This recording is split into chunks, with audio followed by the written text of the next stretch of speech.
Already. I'm here. We here today on another episode of Coach's Corner. Yes, sir. We got head coach Jenifer, Yes, sir. Coach Damien Jenifer. Let me go ahead and say that right. Coach Damien Jenifer. All right, Coach. I'd like to give a little brief background on my introduction to the person. So, I played with a Jenifer, right? When I played with the Jenifer, this guy seemed to be one of those guys, right? Then I found out a little later, he got a big cousin that's better. I said, better? Damn, for real? Like, damn, better than yo? I'm like, oh, wow, okay, whatever. They're like, yeah, Jenifer. And I'm like, Jenifer, who's? Okay, all right, cool. So, for a long time, I never even knew who this guy was. Right? I'm like, damn, Jenifer, right? So one time I played against this guy. He probably don't remember. It just like a net flowing off your shoulder, right? So I pride myself on being a defender, right? I played against you at what's the name of the gym? LTA. We played at the LTA league, right? Mm-hmm. So it's me, I got a little Donald with me. Coach Donald, I got Webb, a couple other guys, right? So, again, I pride myself on defense. Maybe first two plays, he got the ball, he got a bucket. I said, oh, yeah, I got him. I thought I was going to just take the ball from him every time. Like I said, I pride myself on defense. I can't think of nobody really that probably scored more than 6 points on me. He had 6 in one clip at one time, almost. It's only a 4-point play. That's the max you can get. He might have had 5-point play at one point. Right. Came down, scored like 3 times. I'm reaching. He giving me the shoulder to the lip. I'm like, damn, none of my shit is working. Right? Everybody keeps saying, well, not everybody, Donald mainly, yo, stop reaching. Yo, you can't play him like that. And I'm like, yo, what the fuck are you talking about? I'm really frustrated, right? So he like, yo, you ain't gonna better do that on yo. And I'm like, yo, all right, cool. I'm just disregarding everything he's saying. Every play I'm reaching, every play I'm going for the ball. I'm reaching and he teaching. So we got this brother here today, man. I ain't gonna hold you up too long with the introduction, but Coach Jenifer, man, yes, he's sir. One of them ones around town. Y'all gonna hear all about it. We're gonna go into a little bit of it today. Appreciate you having me, bro. Yes, sir, Coach. So, I done held you up with the introduction. You give us your take on, who you are, what you do, who you coach for, your program, etc. Well, currently I am owner operator of First Choice Basketball, while also being assistant coach for Mount St. Joe. I'm going into this is my 13th year as an assistant to Coach Clashy. So I've been on that staff for 13 years. Player, graduated from Loyola, Baltimore, Maryland, went to Mervo. So I'm Baltimore through and through, man. That's what I am. I actually coached at Montrose Christian, which is in Rockville, Maryland, for I want to say 8 years, and then I transitioned back to Baltimore, and my roots, been here ever since, man. Yes, sir. Yeah. So, let's go back a little bit. You are actually another one of the Baltimore greats that we know, Marcus Hatton. Yes, sir. You are his OG. Kind of, yeah. Because it's crazy because we kind of grew up kind of like around the same area. So we kind of the same age, but he is a grade lower than me. Okay. Yeah, so growing up, we playing sports, we was kind of the same age. But as we got into high school, I think when he went to Southern his freshman year, I think he stayed back a year maybe or something like that.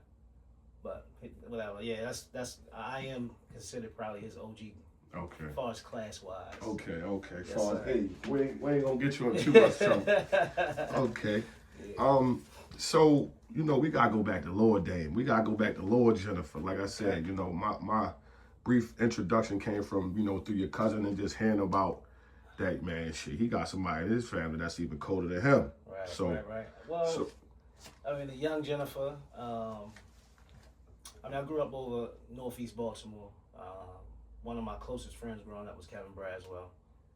We grew up in the same neighborhood, probably like a minute from each other. So, and not to mention him, it was a lot of other guys that grew up in that neighborhood. But we just grew up playing sports, man. Football, basketball, baseball, whatever we get our hands on, whatever the time of the season was, the time of year, we did all that stuff.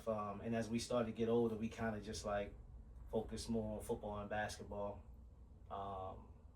So I started out playing at Gardenville Rec Center. That was the first organized program I played for. One of my best friends, Brian Hubbard, he actually took me up there. We always just played outside, but he was like, yo, you want to go with this team and try out for this team up in Gardenville? So I said, yeah.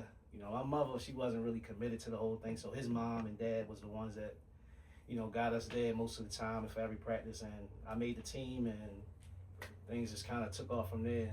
Played up at Gardenville for 2 years. Then I kind of transitioned into, kind of like 8th grade going into high school. I wasn't really playing for an AAU program, more so just kind of playing on different teams. And then when I was in high school, that's when I had to, I was fortunate enough to, start being coached by Bucky Lee. Right. Yeah, so Daryl Wade was my freshman coach, on JV, and he left and went to City. When he left, Coach Woody, he brought in Bucky Lee, and then that was kind of like, Daryl Wade, he coached me for a year. He was real strict, play hard, which was great for me because it was the first time I was really, really coached hard, but so, I learned from Coach. He left, he got a head coaching job at City, and then Bucky came in and things just kind of took off, man. So, that Merville thing was something special. Donald was there with us, Mm-hmm. But being under Bucky Lee, it changed the trajectory of my basketball career. Okay. So what age do you think you can remember? If I know we're getting a little up there. What age, if you could remember, when did you first fall in love with the game? Well, I would say I probably fell in love with the game before I started playing organized basketball, and that probably was just in the neighborhood, like just playing on the monkey bars. We would have our little 3-point contests, our dunk contests, but having those guys, every day to go up against, and me being a competitor or learning how to compete, it was just something that you just I just fell in love with it. Just playing every day, get up, yo, what we doing? We go on this court. And then as time went on, before I even got into like just playing a lot of organized basketball, we would just go to different neighborhoods, and I think that's what made me really fall in love with it. And then also the older guys in my neighborhood, telling me, oh yeah, you got a shot, sure, you good, you can play, like you play hard, you do this, just keep doing that. And I had some good big bros, that I was up under around my neighborhood that made sure I stayed on the right path. So right now we having a little debate about neighborhoods, right? Right, I saw that. Which neighborhood would this be exactly? So this would kind of be like the St. Clair, Erdman, Sedonia. Okay. My neighborhood, man. I mean, I lived off of St. Clair Lane. I lived across the street from Curly, so we had Shantae Rogers in my neighborhood, Kevin Braswell, Mike King. You go further down, you got Juan Dixon, St. Clair Lane, Brian Hubbard. I mean, I could So go. Sedonia, they got something to say about Oh yeah, it. we got something. Yeah, we definitely got something to say about that. It's I grew up in the proximity of a lot of different pros. As I've gotten older, they became pros, but we didn't know that when we was younger. But man, Marcus Hatton grew up around there. I can go down the line. My Northeast Middle School team, I think when I was in the 6th grade, we had a team. I wasn't even surprised that I ain't make it. That's how many basketball players we had in that middle school, at Northeast Middle School. It was just like, so I think Mike King was maybe in the 8th grade, Juan maybe 7th grade. So it was just like, we was just like, oh yeah, we ain't gonna make this team. And that's how many basketball players and athletes we had in that neighborhood. So, but I think everybody everybody got something to say about that, man, because Right. there's some great talent that grew up in Baltimore, man. Right. A lot of talent that we don't really talk about or hear about that, didn't go to high school, didn't play in high school. So there's some talent, man. I just saw the list of things. I was just like, yeah, it is, man. And I played against a lot of those dudes in my age group, and I was like, yeah, I couldn't. You got your Murphy Holmes, you got your Papa. I kind of, my whole relationship with Papa Groves is a little bit different because that's my family. But But you just got all these I mean, you got different neighborhoods. Lyndhurst. I mean, I just know from being young and going to all these men's leagues, playing with St. Edwards, just traveling around all these different neighborhoods, man. That's what really that's what stamps you in the city. You know, that's what a lot of people can play organized basketball, but to be out there in a cage with people saying anything, cussing you out, cussing you when out. you coming from this side, they say, "Oh, go ahead, east side nigga, go ahead, west side nigga, go ahead, county nigga, go ahead." And you know, that's when I really my neighborhood was a little bit different over east. But once I got entrenched over West Baltimore, like on my Poplar Grove family, that's where my family from. I grew up in St. Edwards, you know, going to the church, so all my family live around there. So, but once I kind of got to over there with St. Edwards, it was kind of a different feel. Like it was more so like a family, a brotherhood. It was just different, man. Like everybody looked out for each other. You know, where I grew up at, it was great. You know, it was just a little bit different. You know what I'm saying? Over there, it was, yourself. Yeah, it just was like people. It was just different, man. Like my neighborhood, it was just like where I grew up at. It was a lot of people playing sports, but like when I went over west, it was like people playing sports, people getting money, people doing this, people doing that, but everybody was still together, and everybody kind of made sure everybody was straight. And that was the first time I kind of was like, oh, all right. And so I felt comfortable going everywhere, you know, because I knew when we was going somewhere, we go to Lyndhurst, we going to Evergreen, we got everybody with us, you know what I'm saying? We straight. So that kind of like, that, you know, just being with that type of brotherhood, I fell in love with that. And I was like, look, once I started going over there, I never left. Right. Never left. So you will be considered that cousin that live over east that don't nobody believe is my cousin. You that guy. Yeah. But then you start coming over, nigga, like, I told y'all niggas, man. Yeah, because when I was young, I ain't really, you know, I couldn't do, you know, it was up to my mother, my dad, me. So it was like my cousin Anton, he lived directly across the street from the gym. So when I would go over his house, he would never be there because he was older than me. So it was like, and I just didn't go over to the gym anytime I wanted to. I was a little shy. Plus, I didn't really know a lot of people over there. But once I got a little older and I started going over there, and I met Mike, it was over. Yeah, it was over. Already. When you first started at Gardenville, how long did it take you to realize that you could play a little bit? It was tough, man, because, again, the guys I was around, they were so good that I just was like, I was just trying to keep up a lot. Like, they played down Cecil, I played for Gardenville. So it was like, we play against Cecil, it's like, they pressing the whole game. And my 12U team for Gardenville was real good, so we competed with everybody. But the next year, I was like, oh, yeah, this different. I'm going to have to probably go to another rec center. Because it was just like the disparity in talent was just like, boom, it was different. But my 12U team, we was pretty good, man. We played the Bentlows, you know. I remember playing against LaFonte. Like I remember playing against Fest, you know, and competing with those guys. And so you know, a lot of stuff was built through Gardenville, but I think my basketball trajectory took off when I left. You know, it gave me a good foundation. Okay. Yeah. Okay. Well, some of us have it. Some of us have more than one. Some of us, you know, have a multitude. What would you say, or who would you say is your sensei? That coach that got you ready, got you to the point, and you know. I would say Bucky Lee, William Bucky Lee, and I was blessed also to spend a lot of time with Pierre. And the relationship I had with Pierre was a little bit different because it was more than basketball. You know, it was more than basketball with Bucky Lee because, you know, I think he just took me under his wing. But like Pierre, the situation was a little different. It's a little bit more personal because you can just go over there and just sit in the gym on a couch like this and just talk to him. You know, and he was real with you. He was, you know, he had the history with my cousin Anton, so I trusted him. Anton trusted me with him, even though I didn't, you know, it wasn't per se my neighborhood, but the neighborhood embraced me, and I consider that my neighborhood now. But you know, Pierre just, man, it was kind of like one of those guys that put a battery in my back. He's like, bro, you this good, you that good. So when I got with him, man, it was like my individual skill took off.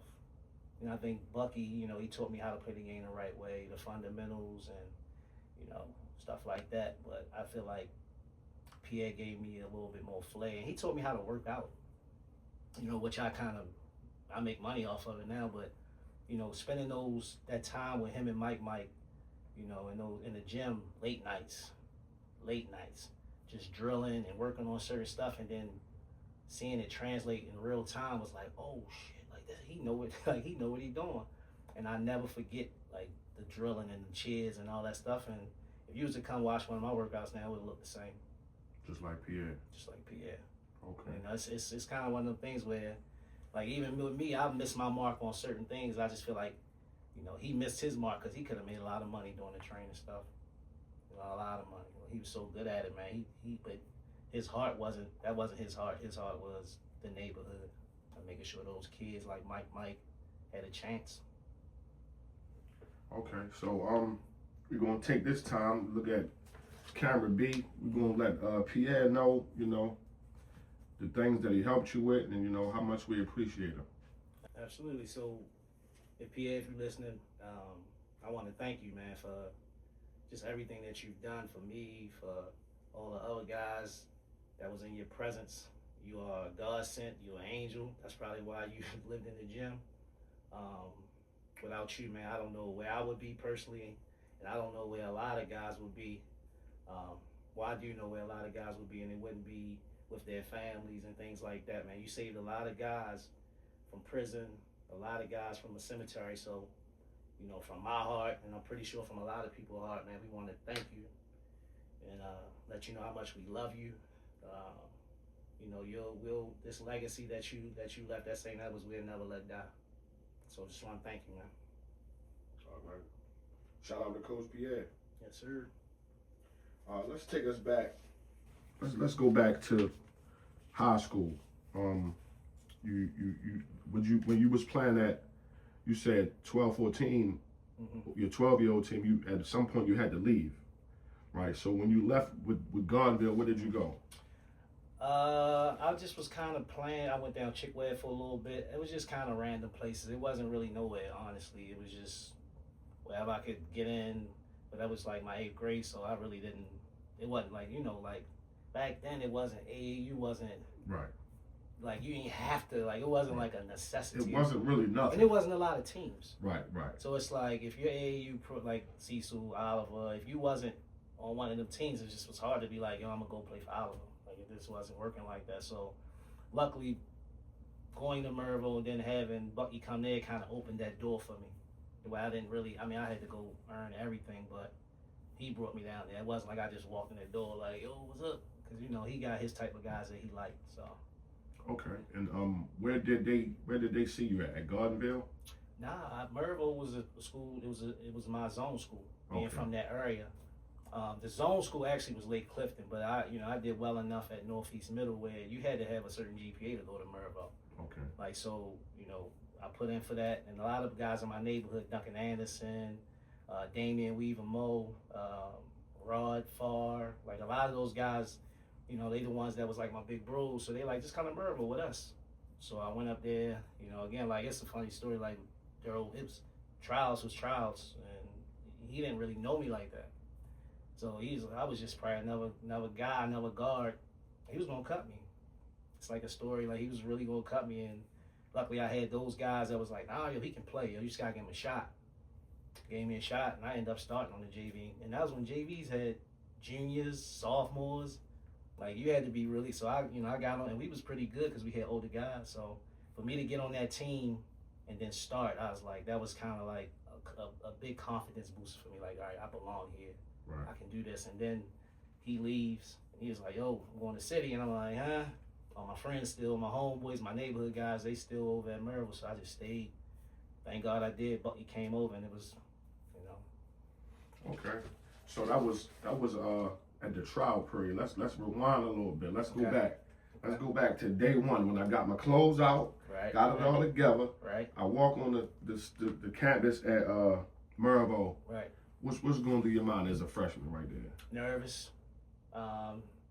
Just trying to look around to see who is who. You know, like, who is this guy? Who is that guy? Like, you know, because you just hear people talking. Oh, yeah, he going to play. He going to be the guy. He came up here to play, you know. So you just entrenched in all that stuff. And all I could basically do is just kind of, like, keep working on my game, keep playing as much as I'm playing, and just be ready. I would say what helped me a lot was just being in shape. Just being in shape, because like Daryl Wade and they made them trials as hard as possible. Back then, it's like we had the bricks. Everything, but it wasn't even about skill at that point. It was just like who could play the hardest. And luckily, that was in me already. So I just out there, I just played. I remember him telling us, make sure you're doing the small things. You diving on the floor. Make sure you guarding your guy. Make sure you talking, all this other stuff. So that's what I was like. All right, well, I'm gonna do that. Anytime the ball's on the floor, I'm diving on it. Anytime I'm picking my man up full court, I'm damn near ready to die out there. But I'm like, I'm gonna make this team.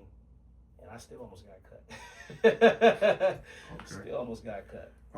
That first season with Coach Wade, JV, Star came, Lotto, whatever, talking about this, talking about that. Now it's my team, right? How did that first freshman season go? Well, it wasn't my team because it was a lot of older guys. But we had our nucleus of freshmen that came, which was my guy Hugh Brown, Melvin Bridges, and Tony Johnson, who R.I.P. Tony, passed away. But we kind of had our like freshman class, and they were on the JV, and they started getting a little bit more time. But it's crazy because they moved all of us up when I felt like I should have played another year JV. Like, cause I really didn't dominate. I was just the point guard out there, and I did all the little stuff. So I was like, all right, well now this is my year to like score and do this and do that. And Woody Williams, he brought us up. He just like, I'm moving y'all up. I'm like, I ain't even really kill on JV. Like, so then I get on varsity that next year, and I ended up starting again. Just do that same type of concept of just playing hard, working, listening, and trying to do whatever the coach tell me to do. And that was tough though. That was probably one of my toughest years of basketball. Your sophomore year? Yeah. Okay, that's the first year with Bucky. Yep. This is your introduction to Bucky. Right. Right. You don't know you don't know him. He trying to get the team in his, in his way. Yep. I heard that Bucky was a great coach. But I also heard that he was tough. Very tough. Tough to coach, tough to play for. So yeah. How did that, how did the relationship start? Oh, it was tough, man, because he was honest. He told you a lot of stuff that you didn't want to hear, but you needed to hear. But I wasn't. Nobody's used to that. If you never had a coach like that, you're not used to that. But the best thing about the whole situation was that my mother and father was not involved. Meaning, they didn't talk to Bucky. I couldn't come home and be like, yo, he cussed me out today. Or he called me this, or he said that, or he told me I don't ever come. It just was like, I had to deal with it. Dealing with it was tough in the beginning. But it's like when you start seeing, you saw what the results was from all the older guys down Dunbar and stuff like that, but you still, as a basketball player, you're like, whatever, like that's them. But to see the results and then seeing us compete different and be better, it's like, oh, okay. But then it still takes time, and it took time. It took, probably about 2 years before I fully trusted him. You know what I'm saying? Because he coached me in high school, but he still was around a lot of great players. So I'm like, am I going to ever play on these summer teams, these BNBL teams, and Project Survival teams, and Easter teams? And he did. Like, he just was like, and I was his guy, and he had some other guys. Mo Marcus was a guy for him, but he had his guys that he liked. And I guess it was the guys that allowed him to coach him. But I didn't have a choice. It wasn't like I could go home. It's like that wasn't even a choice. So I think about it now, and I'm like, if I did have that choice, how would things would have been different? If I'm like, Ma, wow, wish she'd have transferred me like the kids do today. Maybe not. Maybe because my mother was on that. She was like, look, that's your thing. Like, you deal with it. Whatever. Like, you can't. I never went home and was like, I didn't play today, or I didn't start. It was just like, mentally, you driving home, it's like, damn, I ain't start, but I gotta work harder. Or I gotta get my spot back, or whatever means it is. And, we developed our competitiveness in practice. And that's now it's just different because the talent is so spread out. Like, you can't get 10 good players in one gym. And back then it was like you had maybe 8 and you had 2 other guys just trying to beat some of those guys. And I felt like that's how my game grew, being down Oliver. Him putting me in those situations where I'm 15 and I'm playing against 17-year-olds, the 17U, the 16U. I'm like, damn, I ain't that bad. Yo, I can play with these dudes, you know what I'm saying? And that just kind of like, he just kept me with him. You know, even when I was making my mistakes and even when I was turning the ball over and not stopping and popping like he was yelling and not using my left hand. When he, yeah, left hand, man, he cussing. I'm like, what is it, man? I just made the layup. Like, but when I'm in, fast forward, when I'm in college, all I know how to do is use my left hand on the left side. Right hand, it's like, so as I grew up, I understood, but going through it was tough, man. And then the AAU, like traveling with him, he was tough to play for. You know, he told you the truth. If you playing like shit, he gonna tell you. He gonna take you out. He gonna sit you down. He gonna lose a game just to show you, like, yo, you cannot play like that if we gonna win. And we gonna lose anyway, so I'm gonna lose with you sitting right next to me.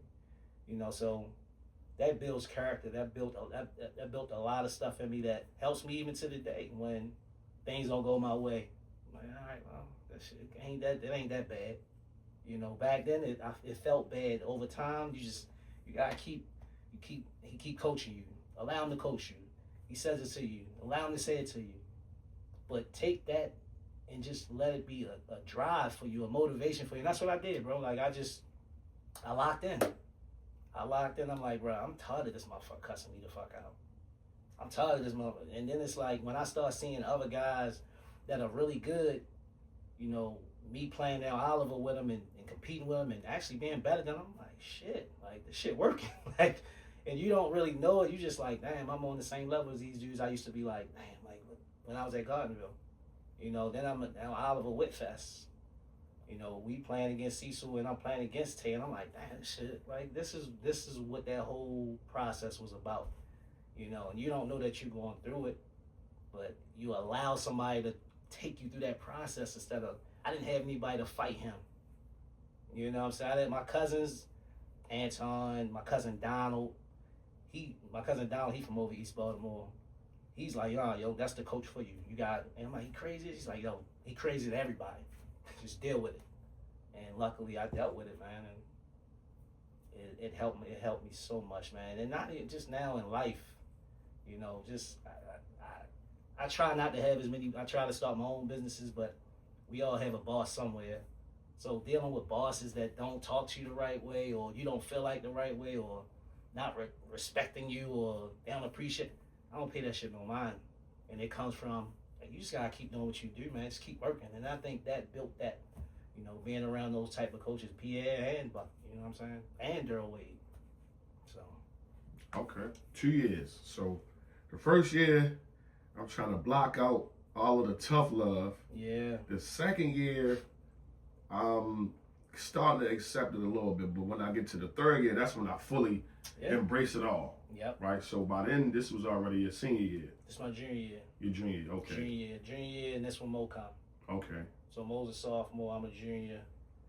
And he's always had Mo with him, even before he came to Mervo.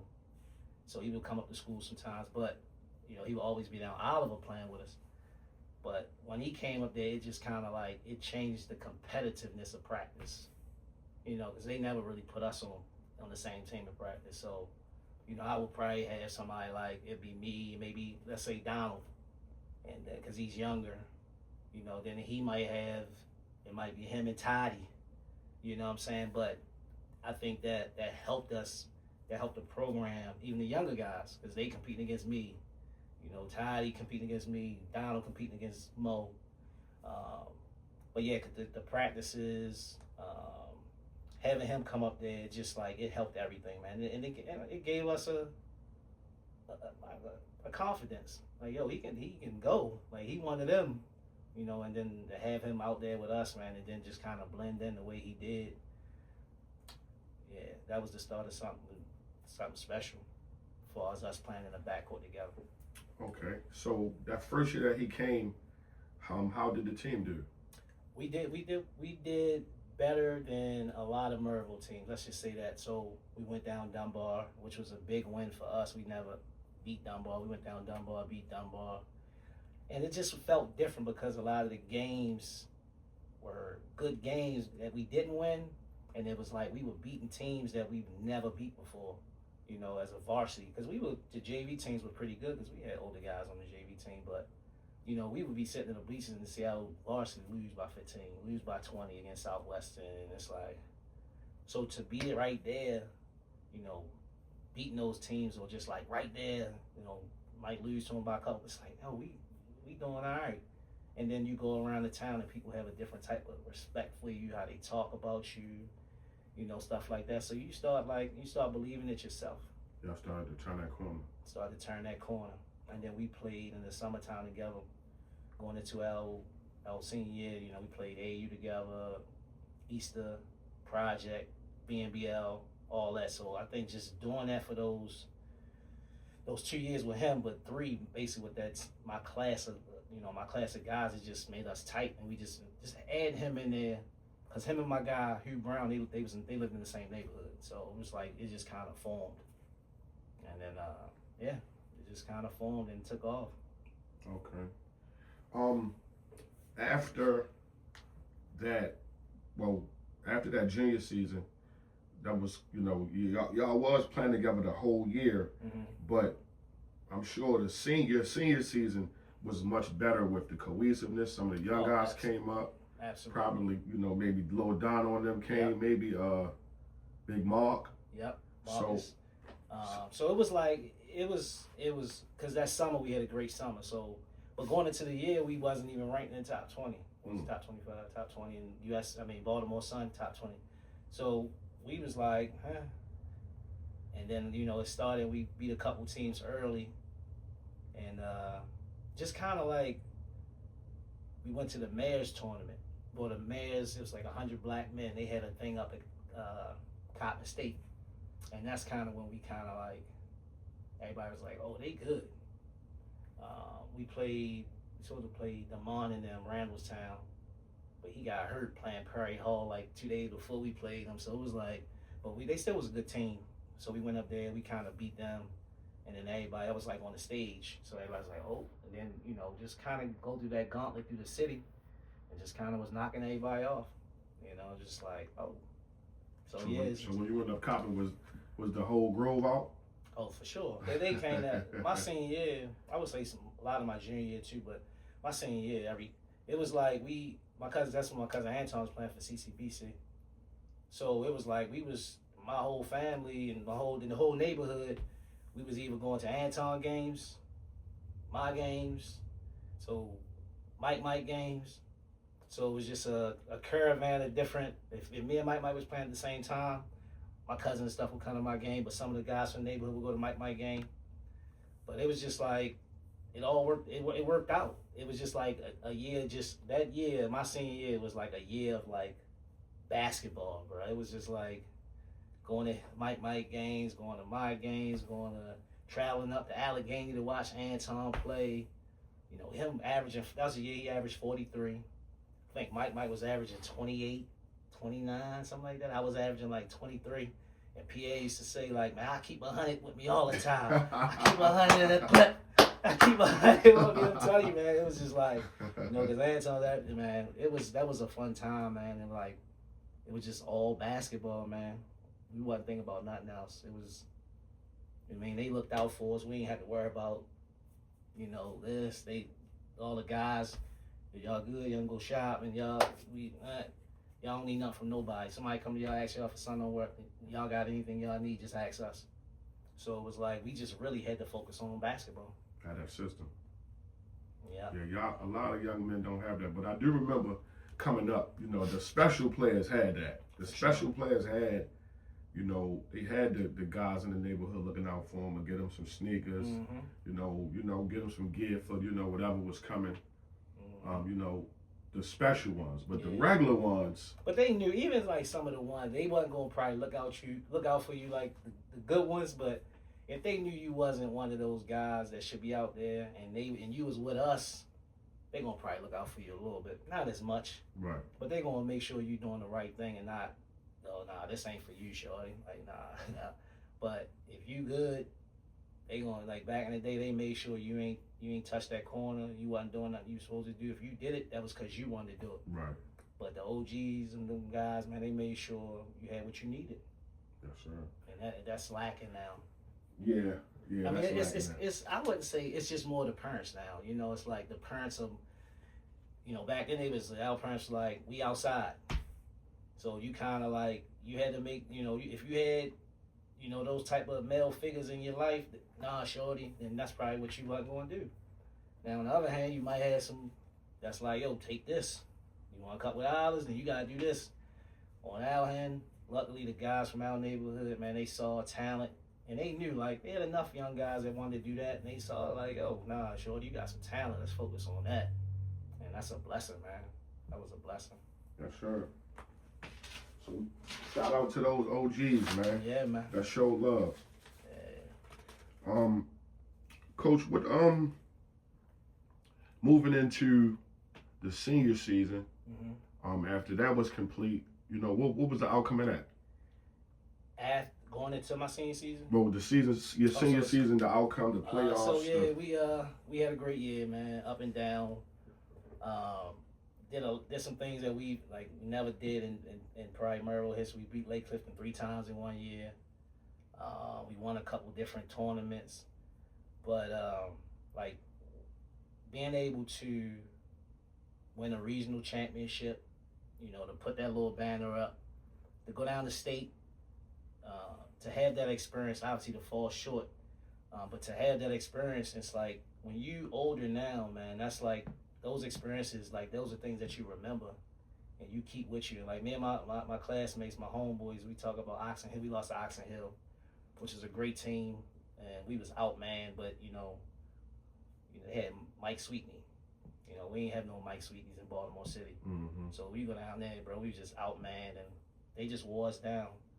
But the experience of like going down there and having your name in that book and actually playing well on that stage, that's something that you'll never forget.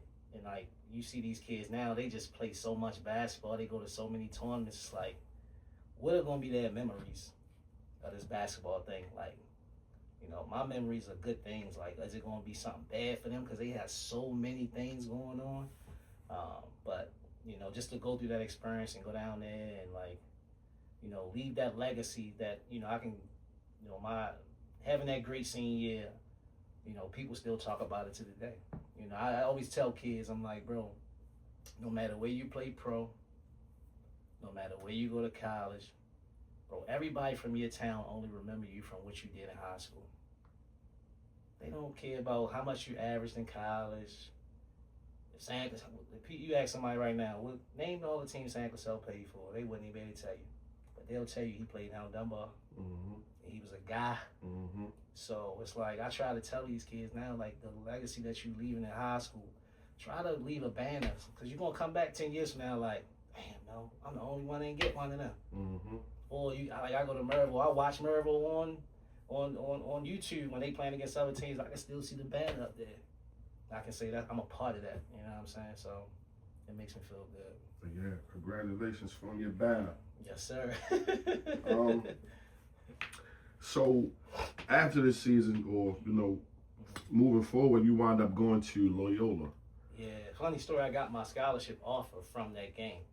So, you know, going down there playing against Oxon Hill, Coach Daryl Wade, who recruited me at Loyola, he told me straight up, yeah, I was down here to watch somebody else. You know, I think I had about 28 that game, played really well, controlled the pace, played against some good guards and did really well. And he started recruiting me that night. And so I took that scholarship probably like a month later. But that opportunity was only there because playing on that stage right there. So I was kind of dealing with that whole thing after the season. I was pissed, man, because I wanted to win the state championship. So I was like, even during that whole time where I was, you know, in that mode, I was still like talking about different schools. And I actually was committed to go to Allegheny Community College because I didn't have my scores. So I was taking SAT, but I was having to combine different scores, this from that test. So me and Anton had went up to Allegheny on a visit because they liked him and they liked me. They like, look, we can bring both y'all up. So we went up there on a visit. Things went well, and that was like right after the Steve Francis teams. So we like, yo, this shit jumping. You know, they like, yo, Maryland here every week, Kentucky here. You can be seen by everybody. I'm like, shit, well, I'm coming here then. Whew. Luckily, my mother was like smarter than me. So when I came back home, she was like, well, Loyola recruit me. That's a 4-year school, and they offer you a scholarship. And I'm like, well, yo, this shit, I can go to Maryland. Mm-hmm. I can go to wherever I want to go. And luckily, she was more of the stability part of it, the education part. Even though she never was a part of my basketball career, she like, nah, you're going to Loyola. I'm like, okay. Mm-hmm. And thank God I did, because who knows what would have happened if I'd have went there, being in Allegheny, Cumberland, Maryland. So went to Loyola, man, and took the scholarship, signed late. Went there, they had 3 point guards in front of me. I took the same mentality that I took when I was in the 9th grade.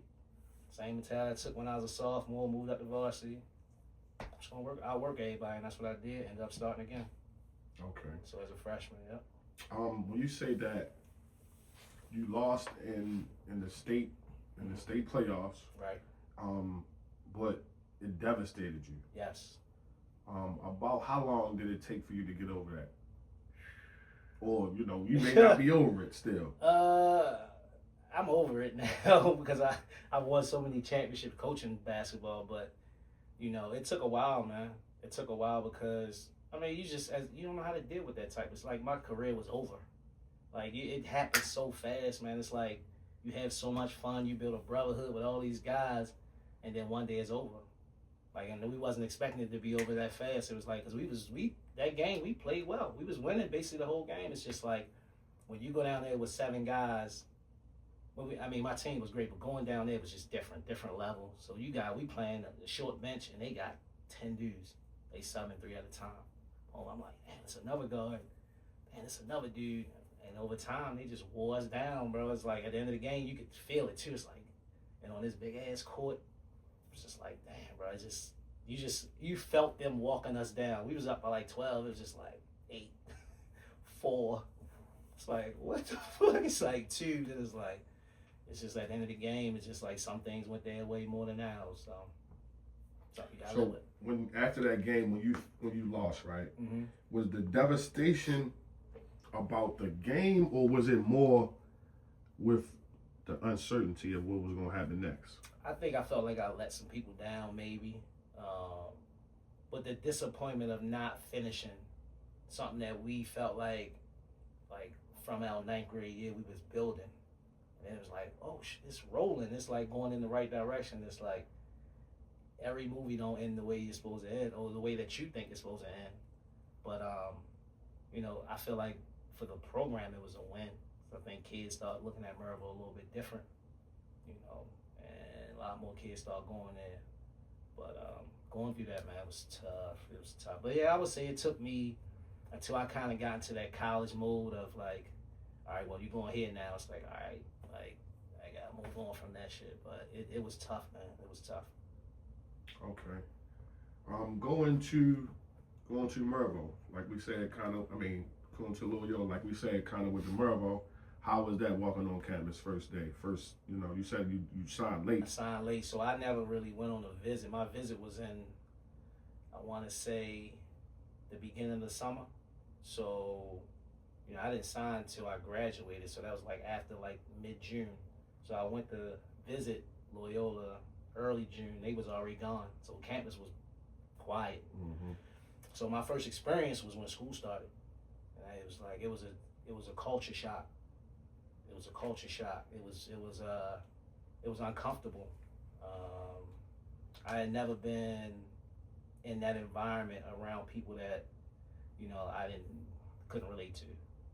So, you know, growing up over East Baltimore, Northeast Baltimore, West Baltimore, you entrenched in your culture, and then you go there and it's just like a totally different culture. It's a predominantly white school. So the culture and how things was going was just like new to me.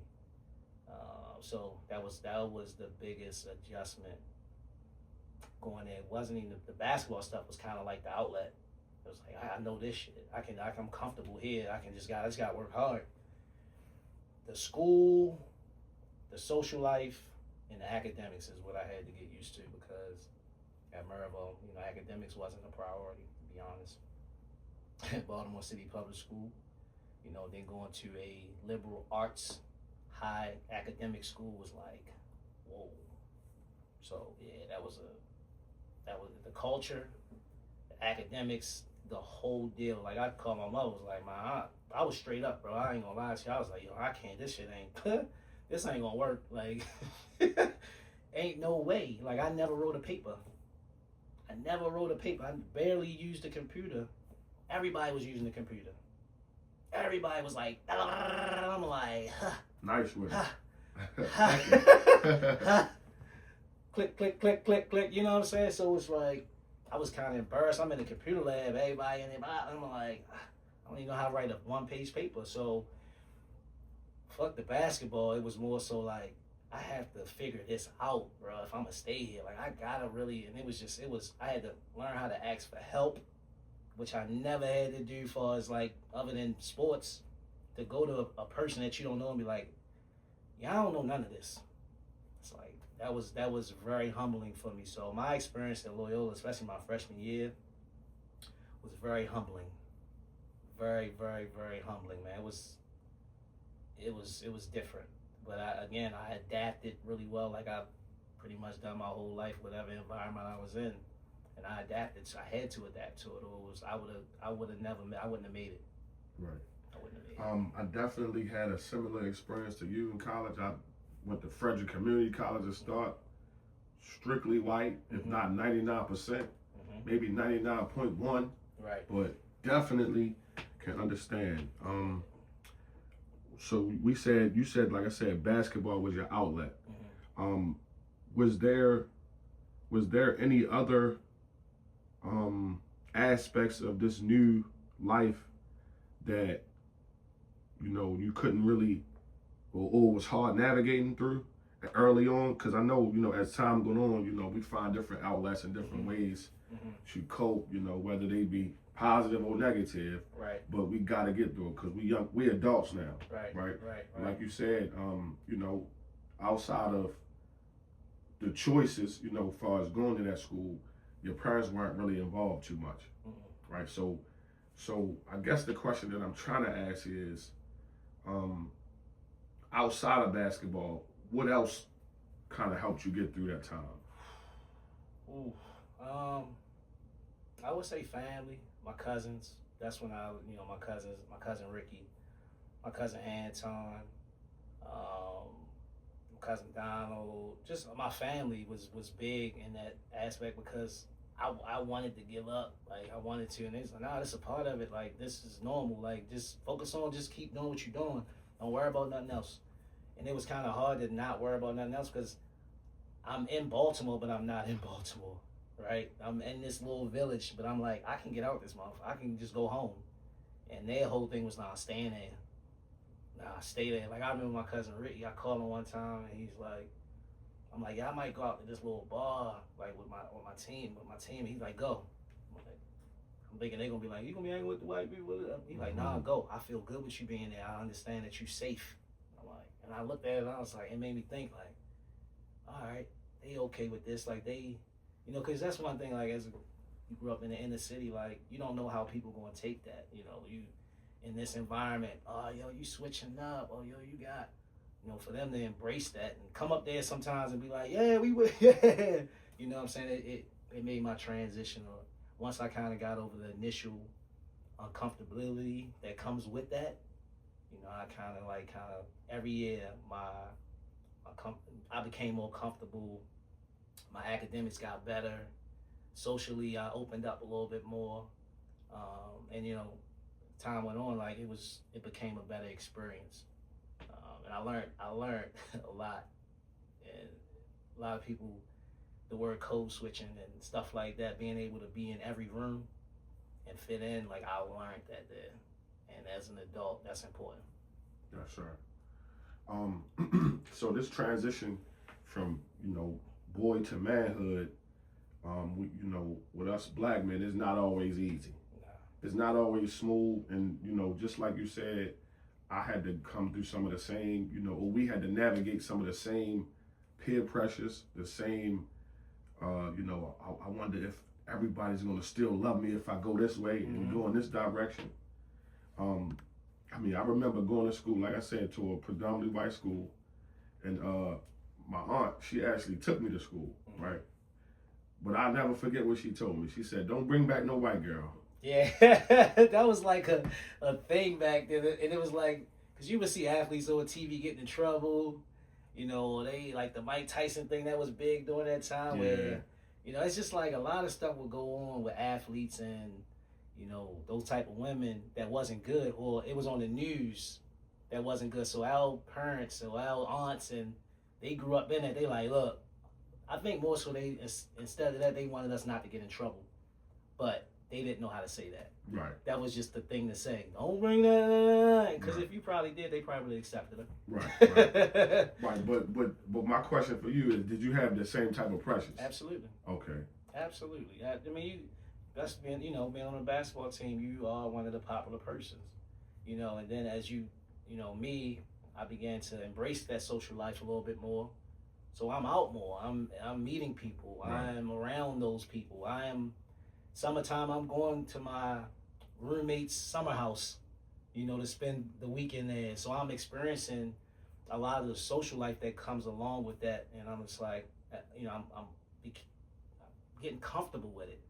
Not becoming it, but I'm okay in it, you know what I'm saying? And I'm always going to be rooted in where I'm from. But to be able to go to the Hamptons, like I can say I've been to the Hamptons for a weekend. You know, I've been to this place for, you know what I'm saying? So those experiences are valuable now looking back as an adult. You know, it taught me how to honestly behave in certain environments. What's acceptable? You know, like I taught my homeboys, like, yo, when they would come to my school, I'm like, yo, that you can't do that up here, bro. Like that ain't it. Right. You know, or certain stuff, how they would approach people. I'm like, yo, you can't be that aggressive, bro. That ain't gonna work up here. Maybe somewhere else. So me learning and then, like, you know, helping out my friends, I think all in all it's a win-win as we older in our social life and also our work life, you know, just life period. You know what I'm saying? Right. How did the season go that freshman year? You came on late, didn't really get to see stuff, probably missed some workouts, but when you came, you wound up being a starter. So how did that freshman season go? My freshman year was up and down. I started in the beginning. I probably started half the season, and then the second part, I hit a wall. It was a lot, man. Like, you know, coming from, you know, where we come from, like certain high school programs, now being a high school coach, it's a year-round thing. Luckily, I was with coaches that had me doing stuff year-round. But you can tell the difference when you get to college, guys that were in certain programs that drilled every day. You know, like, you just start seeing people, like, in drills where it's like, damn, like, y'all don't miss. And I'm like, this a new drill I've never done. And it's like, these dudes been doing these drills. So it's like, you start seeing shit. It opens up your eyes, and, like, it teaches you, like, my freshman year taught me, like, even if things are not going your way, you have to continue to work. Because I was in the mindset of when I stopped starting, to like, fuck it. And they like, all right, yeah, it's going to sit there. And I sat there, and I said, oh, they ain't playing. Had to get back up. I'm on the practice team with walk-ons. And I'm like, I got to get back on that black team, bro. So I'm going to play with attitude. I'm just going to fuck them up. I'm going to go at everybody. I'm going to talk shit. And that's what I did for a week. And next thing you know, I'm starting again. You know, and that kind of was like the end of my freshman year. And then that just kind of propelled me into my sophomore year. You know, so I learned how to work, man. It taught me, like, it humbled me because, you know, we grew up a certain way. Like, if you're good, people going to probably give you extra shots, going to overlook some stuff. When you get to college, they ain't got nothing to do with that shit. They try to win, and if you ain't helping them win, you gonna sit. Right. Fuck your feelings. Your parents can't call. Nobody. Your AAU coach can't call. None of that. He here now. That's somebody's job. Somebody's job. He's feeding his family. They are feeding their families off their job. All them coaches. Right. And it's like, if you ain't doing it, bro, you realize how your high school coach really care about you. Because he going to talk to you when you sit down on the bench. Even though he ain't playing you. Oh, that's the reason why. In college, they won't talk to you. You be like, yo, this nigga recruited me. He don't even like me no more. So it humbles you, man. It's like, feeling. Yeah. If you've been in that position. Yeah, and it's good to be in that position. I think kids lack that now, where you gotta sit for 2 weeks. Like, kids will just leave. Parents will be like, I don't like how they doing you. Let's go. And it's not building character. It's just not. It's not good for kids. It's hurting kids more than helping them. And parents really think it's helping them. Well, he not playing like I had a parent tell me her son not playing like he played last year on the same AAU team. They're a year older. I said, well, he probably falling behind. You need to figure out why he not, and then figure out what he need to do, instead of being like, well, they not playing. They brought in new kids. He was good enough. They wouldn't have brought in new kids. Mm-hmm.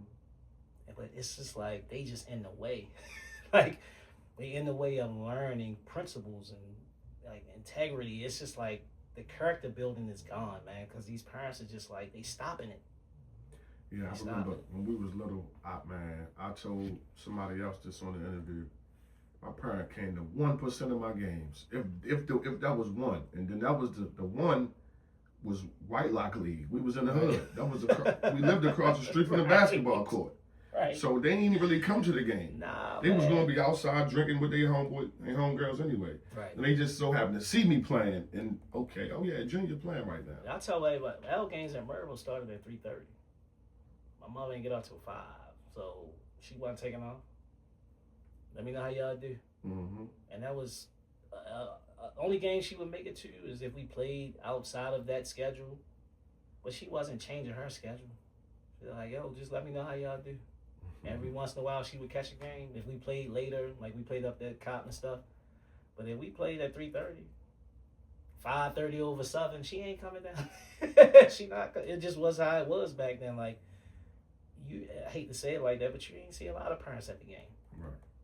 Just what it was like, and the ones that had the parents coming, everybody knew their parents, because they probably was coming to all the BNBL games, all the Project Survival games.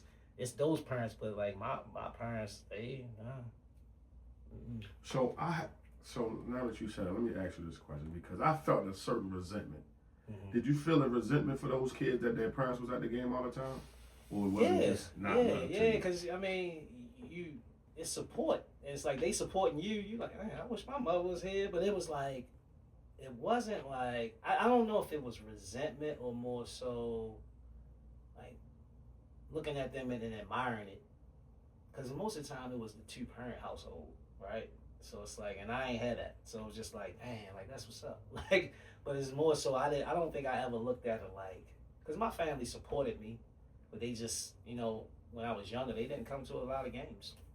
But as I got older, I mean, my mother wasn't coming to games, but my whole family was coming to games. My grandparents, my cousins, my aunts, my uncles.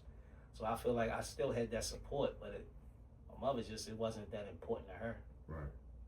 Okay. Because I remember when I was little, and they're going to hear this, I remember guy JT. Mm-hmm. His dad was always at the games. Mm. My dad was never at the game. Yeah. So I'm like, man, I'm gonna kill that nigga. It's crazy because I don't even know what it felt like. Like, it wasn't like he came to a couple games and it was like, I just played amazing and I felt a feeling and I'm like, yo, you gotta come. If they never came, it just was like, it is what it is. Right. My father really ain't come to games until I was older at St. Edwards. Right. Like summer league games, like, he doing his thing. He like, oh, where y'all going at? Oh, I'm gonna go down there with y'all. And that's when he kind of like, oh, you pretty good. Like, yeah, like I've been doing this, bro. I've been doing like Anton, like I told you, like. So it was just one of the things, man. I just kind of navigated that thing. I wanted it, bro. I wanted to be better. Like I tell a story how I went to 5-star basketball camp on my own. Like, I caught the Greyhound. My mother took me to the Greyhound station. I went up there. I ain't know nobody. I remember having a Jewish roommate. We never talked. It just was like, I wanted that experience because I saw all these names in that brochure, the 5-star brochure. I'm like, yo, Shantae Ryan, like they live across, like, he can go, I can go. And my mother paid. I went to the backcourt camp because it was a cheaper camp. And it's just the experience. I came back, I had my orange shirt. I was like, yeah, I'm wearing this motherfucker. As much as I can, I want everybody to know I went to 5-star basketball camp. And it was not even what I probably learned there. It was just the confidence that it gave me that I went up there. And I was around people and I was in an environment that I could go back and lie to people and be like, yo, I killed it. Nobody would have known. Right. But I went back and it's just the confidence that it gave me. I just was like, I felt like a different basketball player. And like doing that type of stuff on your own, not being driven up there and dropped off, or your parent drive you up there and they stay in a hotel across the street from the camp. It was like, you on your own, boy. You on your own, figure it out. And I did, and I got back home, and I felt so good about myself. It's like, damn, I caught the bus up there. Not knowing, like, one day I'll be talking about that. Real soldier. You know what I'm saying? So it was something that I wanted to be better. Like, I didn't know how good I would become, but I in a selfish way or in a hating way, it could be hating. I hated to hear everybody being talked about and not me. So when I start being talked about, that shit felt good, bro. I'm like, yeah, I'm one of them.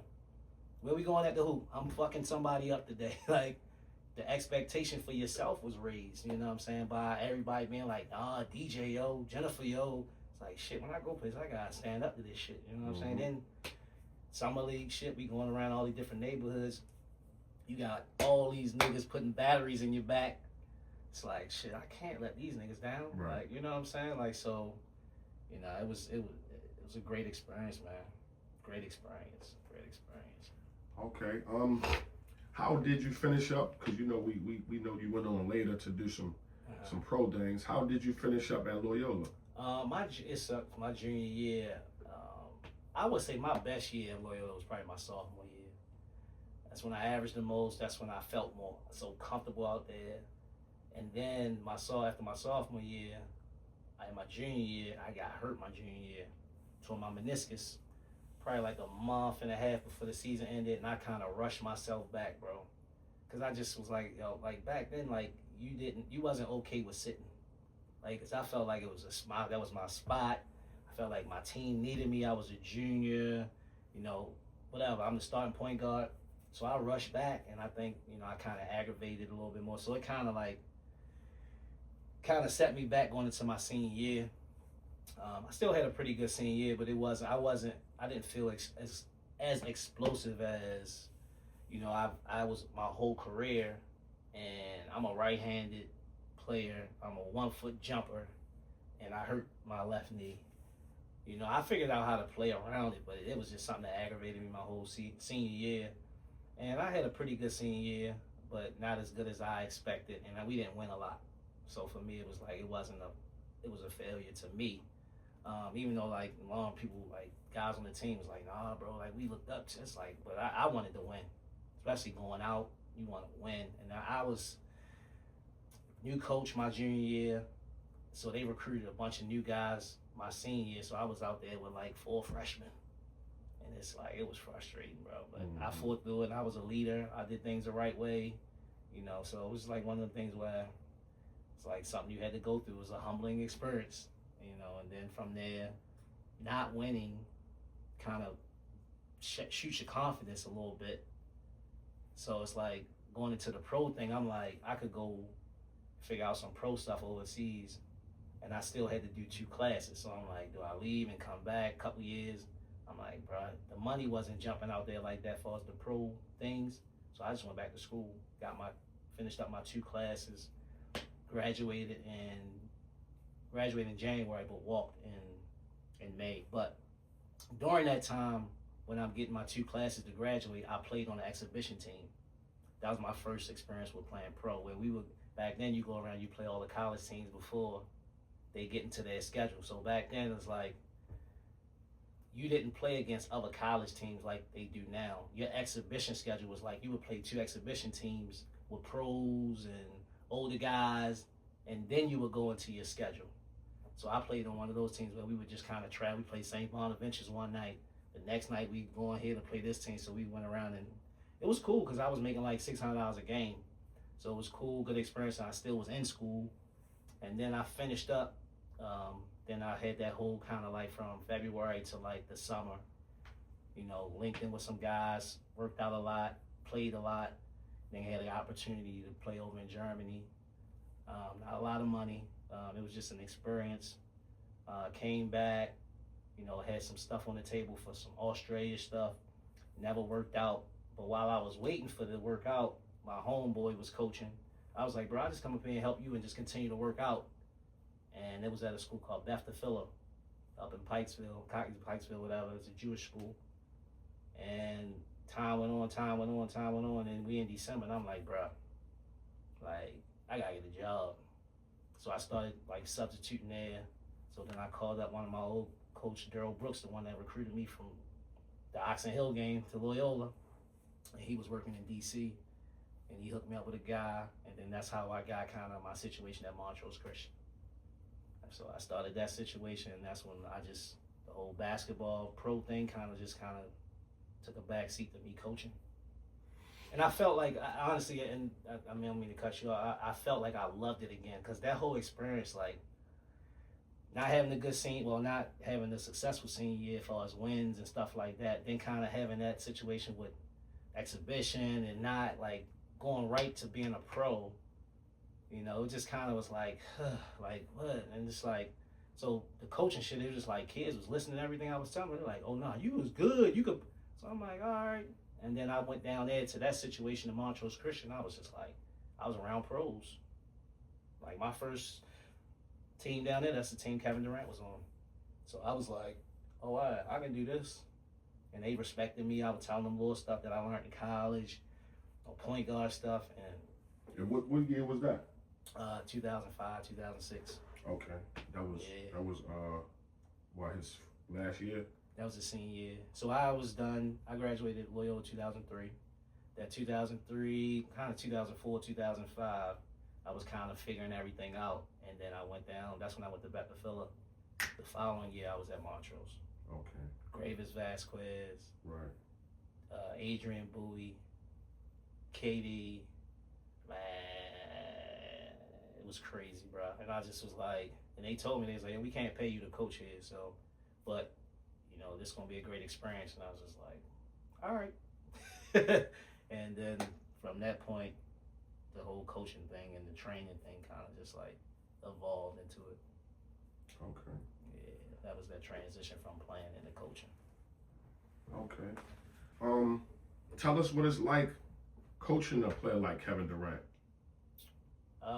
You ain't really, guys like that, you coaching mental more so than you coaching effort, maybe. You coaching little things, you not coaching that game because they so good. Like, my high school career couldn't compare to what he did in high school. You know what I'm saying? So, like, kids like that, when you dealing with high-level kids, it's almost like you can refine skill. Some of them are not skilled. They're just super athletic. Those are ones that you got to pour into more. But most of the time, man, it's like managing, making sure that ego don't get too high, you know, managing, making sure they're playing together. They like playing together. But when you got a team full of, like, kids like that, man, they all have a goal. And it's like, if you put the right discipline around that, yeah, you're going to get some pros out of that.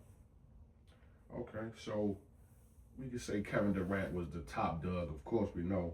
You would have been, I would guess you would have been more working closer with Vasquez, right? Well, yeah.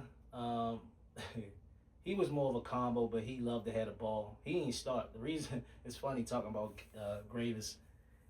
Coach Vetter would tell Gravis, because he always wanted the ball, that the only way that he can get the ball if he get a rebound. So we had a Japanese point guard. His name was Tashi Ito. He was really good. He was our leader. He talked. He did everything coaches wanted to do. Dove on the floor. You know, worked hard. KD first shoe, he put his name on it. That's how much he inspired KD by being with him that year. Like, let's go to the gym. Let's work. Let's stay late. Let's do this. Let's do that. Inspired him so much, he put his name on his shoe. First KD that he made. So that shows you the impact that he had on him. So Gravers wasn't really our point guard. He was our playmaker. So his way to get the ball and bring the ball up, Coach Vetter used to tell me, yo, if you rebound, you can push it. And that's I remember him kind of being a triple-double guy around him. Yeah, he did everything. He was like that in high school, man. Flair, energy, boom. You know, he brought the intensity in practice. He talked to the point where he almost talked too much, where he was like one of the guys, like, all right, yo, chill. And you got to get other guys to talk. And he was like, oh, chill. And that's just who he was. That's why everybody loved him. Okay. Coach, describe your coaching style. You know, because I know that you do training, but you know, like we said, with these different teams, you know, that you've been with, and you're probably gonna be doing some more things in the future. In one word, describe your coaching style. Honest. Yeah, honest. I try to be as honest with the kids through my experiences, and I feel like my coaches were always honest with me, even when it hurt. I feel like if you're honest with kids, and even if they don't feel it, what you're saying right now, they can't 10 years from now be like, nah, you ain't tell me that. I told you that. Remember when I told you that and you didn't like it? So I would rather a kid not like what I'm telling them right now, and then 10 years from now when they come back, I'll be like, did I tell you, was that wrong what I told you? And they tell me, no, that's cool. That's the coach. That's the payoff as a coach. When you see somebody 15 years like, yo, they're like, nah, yo, you was right. It's like that's all you need. As a coach, that's what you want. That's what you want. So okay. What's the foundation of your program? My first choice basketball program, I've been doing it since 2007. And I learned when I was at Montrose through David Atkins, who was our skill development guy. He's been in the pros, NBA, Portland Trail Blazers. That's his job, is skill development. So I used to watch him, and he empowered me. He was like, look, bro, you good at this shit too. Like, grab them guys, like, at the practice and put them through the stuff that you want to put them through. And I was like, oh, all right. And I would put them through stuff, and he'd be like, that was great stuff. And I'm like, damn, like, he loved it. And then the kids be like, at the practice, yo, coach, can I get some shots up? Can you put me through some stuff? So that kind of built my confidence up in being able to develop guys. And then guys always wanting to work with me, Then I took a couple of players off the JV at Montrose, and their parents started paying me. Then I was like, oh, shit, like, you can make money off. I'm getting $60 a session out there in Montgomery County. I'm like, God damn. Picked up 2 or 3 kids, and I'm like, I'm working our varsity players out pros with these kids that's JV kids or kids that's coming up to the school to work out with me. So the parents love that shit. So my business started to take off a little bit. And then it got to the point where I had to find time to train. But then I'm like working Vetter camps, who's Coach Vetter, who's the head coach, and doing a lot of stuff for them. So I had to make a decision. Like, eventually I had to make a decision, like, all right, do you want to just kind of like stay here and continue to work these hours? Because we really rarely had time to do anything working at Montrose Christian. Like, it was just like, it was militant, you know, like everything was scheduled, everything was this. So every once in a while I had some time, you know, to train kids and run the business. But it got to a point where, you know, I had to kind of like figure it out. So what I did was I just started coaching the JV, and then my off time I would train. I would still do some varsity stuff, but then that was kind of like, I started working my way out. And then it was 2011, I left Montrose, and then that's when I came back to Baltimore, started working in the school system, got introduced to Coach Clatchy by my cousin Howard Jenifer, my little cousin Justin father, because they had a relationship. He recruited Justin, and he heard I was coming back to Baltimore, so he was like, yo, you think your cousin would want to coach on our staff at Mount St. Jude? He was like, yo, I'll introduce y'all. Introduced us. I sat down with Coach Clatchy, and I had a couple different offers from other high schools in the area, like, yo, if you want to coach, yo, we got a spot. But I felt like I could still learn something from Coach Clatchy. Like, and no knock to any other program, because there was some other programs that were doing well, but I felt like coming from Montrose, where it was a program, this was kind of similar.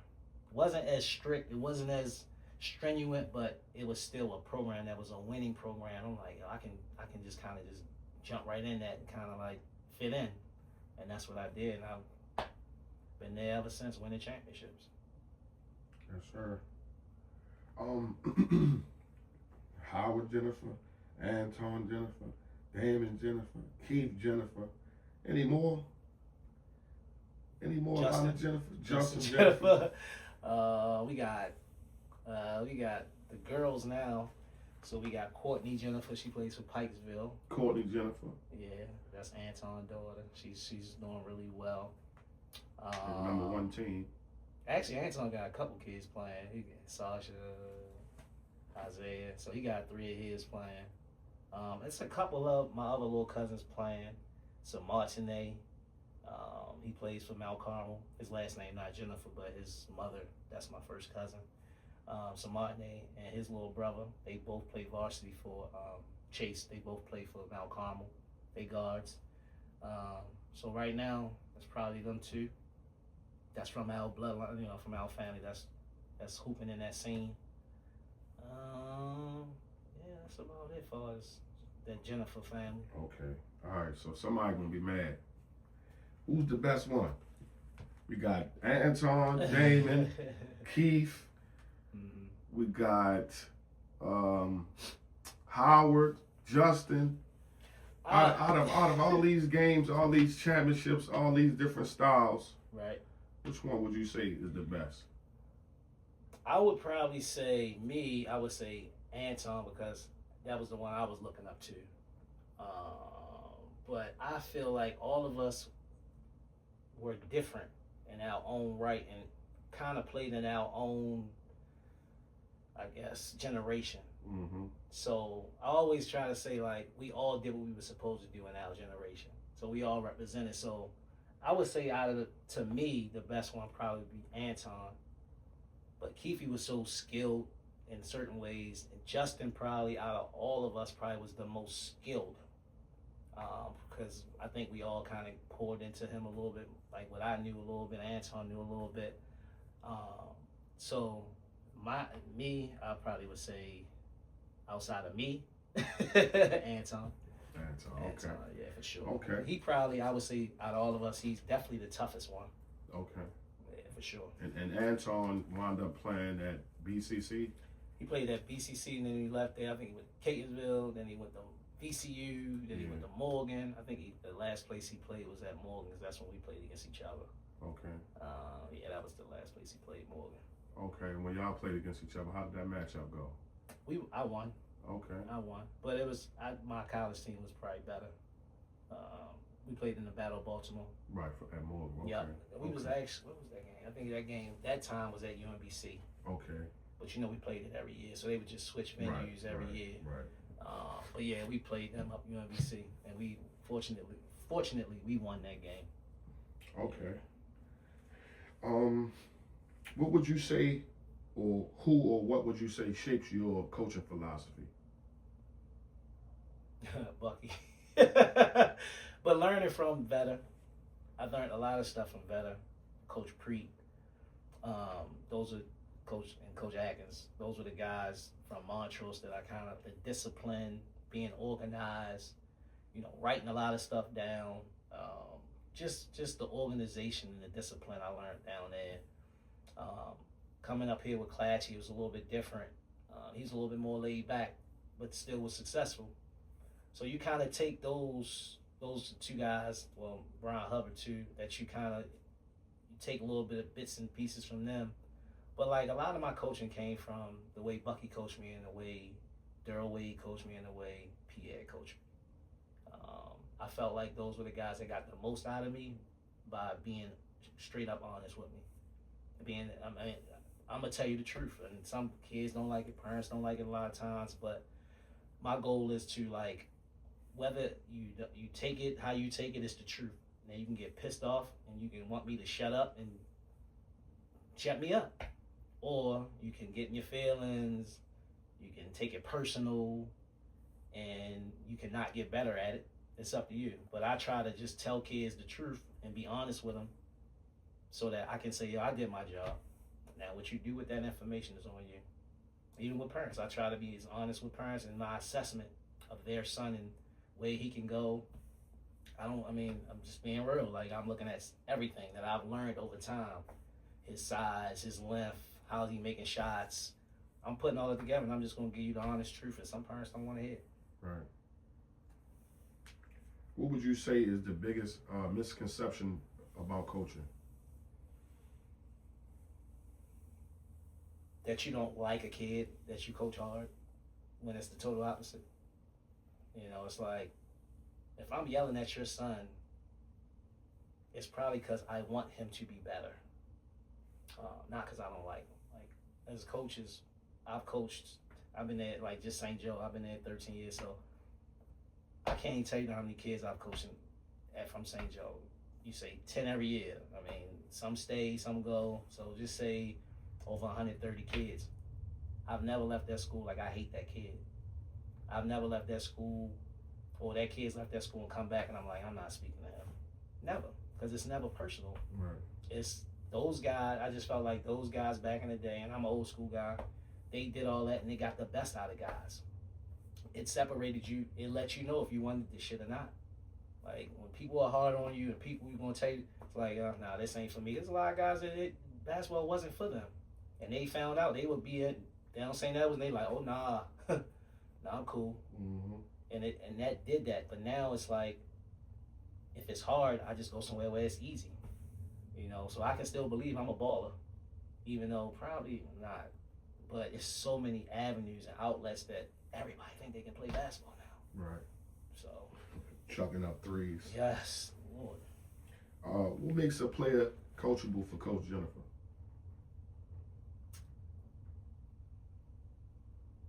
That's a good question. Because it's a simple answer, but it's like, it's not simple. It's just like somebody that's willing to listen and take what the information that you've given them and try to, you know, implement it into their game.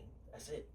Like, if I'm telling you, like, I'm coaching kids now, they juniors, I'm trying to talk to them about time management, time and score, like 16, 17-year-old kids, and we talking about, yo, if you up 15 and there's 2 minutes to go, we shouldn't be taking shots with 15 seconds on the shot clock. Mm-hmm. And they like, huh? So this is the stuff that you teaching, bro. So it's like teaching things like that, and then like 2 games later, we up in the same situation, and he like, oh, no, I'm gonna bring it out. As a coach, that's joy. It's like, oh, he got it. But it's sad to say, it's like few in between. It's like you coaching the same stuff for years, not months, for years. So it's like, it's frustrating because you have to separate yourself from any player that you coach. They're not you. They're not gonna be receptive as you was, bro. And that's the biggest adjustment, is understanding like these kids are not you. It's hard to, but. Right. They definitely ain't no Jenifer. No, sir. No. How do you earn the trust of the players? Consistency. Just being there. Obviously, you won't break them down, but building them up. The relationship you build with them, you know, outside of that, you know, out at the end of practice where you just sitting there on the bus rides to certain games, or when you go away to these tournaments and you're in the hotel with the kids, you know, being in the lobby, being able to talk to them about stuff outside of basketball. Them following you, like understanding that you like a human being outside of coaching. Like, I got dogs, and you know, they see all that stuff, so it's like, oh, he real, like he go through his, you know, and we talk to him about going through tough stuff too. So it's like, you know, it's a lot that go into the job, but it's very rewarding. Very rewarding. Yes, sir. Coach, we are both from Baltimore, so we understand what it means, but try to help somebody who's not from Baltimore understand what it means to say or to hear the phrase Baltimore grit.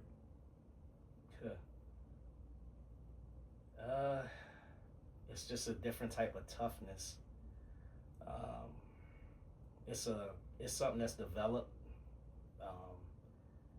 It's developed through your experiences, meaning playing against certain type of people, playing in certain type of environments, what do you do to get to those environments? Meaning sometimes we had to walk through these certain neighborhoods to get to these practices.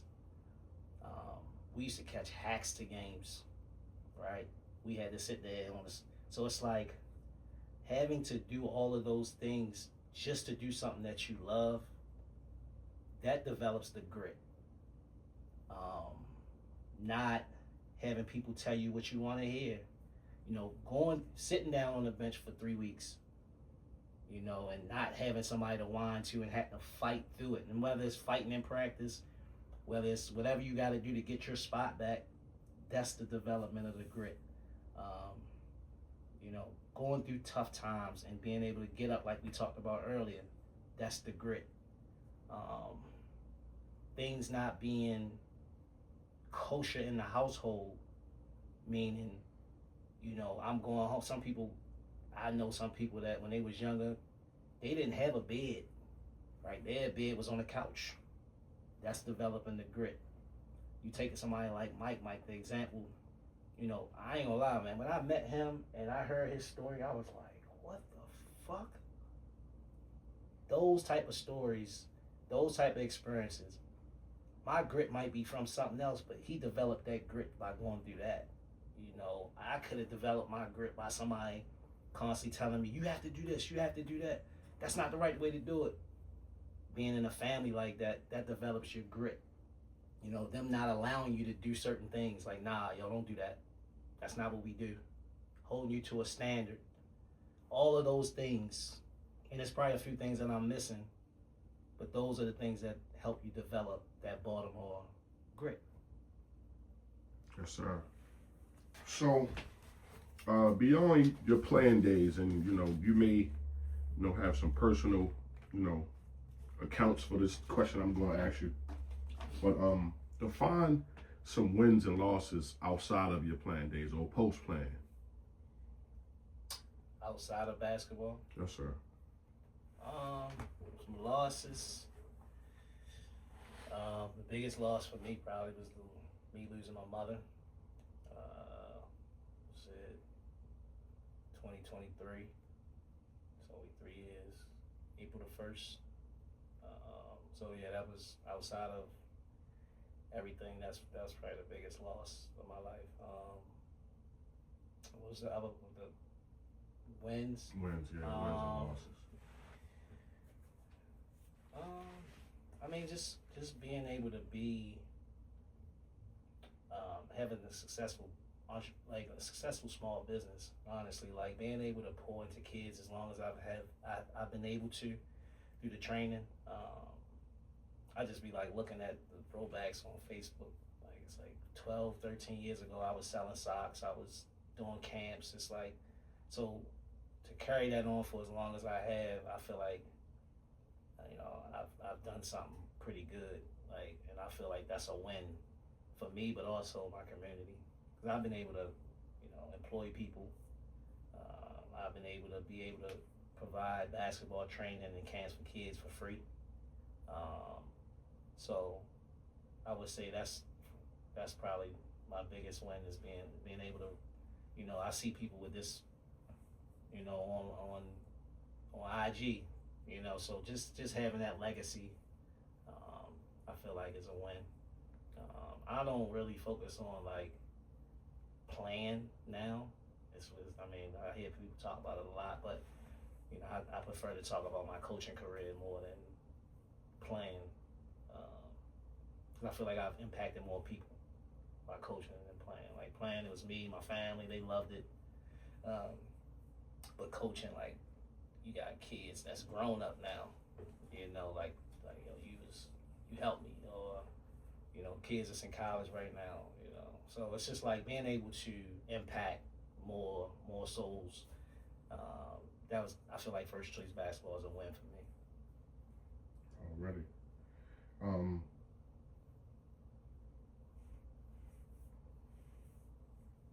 What would you say is a heart of a champion? The heart of a champion is someone, to me, that can take a L. They can take an L, but can get up and try again.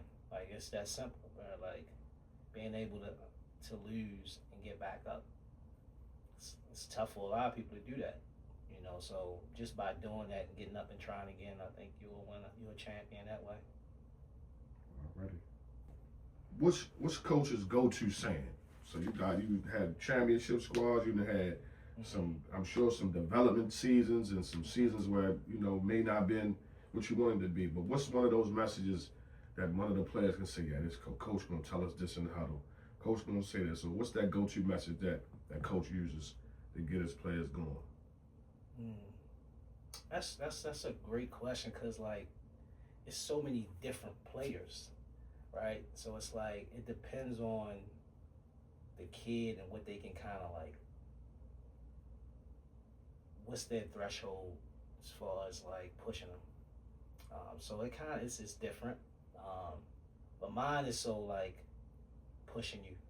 Like I'm trying to get something out of you that you don't think that you got in you. That's it. So whether it's like understanding like there's no perfection, but still striving for that. If that makes sense, I'm telling kids to be perfect, knowing that there's no such thing. Be perfect. Yeah, that's what I'm pushing you to. Because if I feel like you'll try to get to that point, then you probably gonna reach your potential. If you're not trying to be perfect in your drills and paying attention to the detail, then you're not gonna reach your potential. You're not gonna be as good as you want to be. Your shot, if you're not locked in on your guy hand and your follow through, your shot not gonna be as good as it can be. Your handling, if you're not eyes up, protecting the ball low with your dribble, you're gonna probably turn the ball over a lot. You probably not gonna be able to get by people. So, that's a good message right there. I think I'm gonna start using that.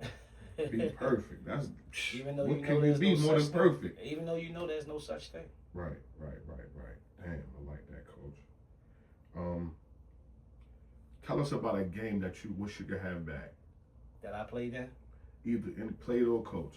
I know you told me about one, but whichever one sting the most. Ooh, I would say that Oxon Hill game by that state 4A cold field house. Yeah, man, I want that. It's like I could have did a couple things different maybe, or I don't know, man. It's just one of them things where I would have loved to end my career with a state championship, because you hear people talk about it, and it's just like something that they can't take from you. Mm-hmm. Even though we won a regional championship, we was state runner, semifinals and all. It's just like to have a banner that would have been like forever. Yeah, man. Like we made a mark, but I think that would have kind of like stamped it. You know what I'm saying? So just that. Yes, sir. How has coaching changed you as a person? Patience. It has given me patience. Saying the same thing over and over again. Yeah, I've developed patience. You have to if you want to be good at it, because coaching is a development thing. It's a process, so it takes time. And sometimes you want results right away. And the best players, they allow you to coach them and allow the process to work. Right. Some kids, they want to fight the process. They don't believe in it, So having kids that believe in a process and like having the parents too believe in it and just kind of like go along with it, most time they're going to be successful. But it's just getting them to buy in. Okay. What would you say, or what game can you think of is your most important or biggest comeback? A game that I played in? Played, coach, either one. It's your biggest comeback, or your most important comeback? That's a tough question. Most important comeback.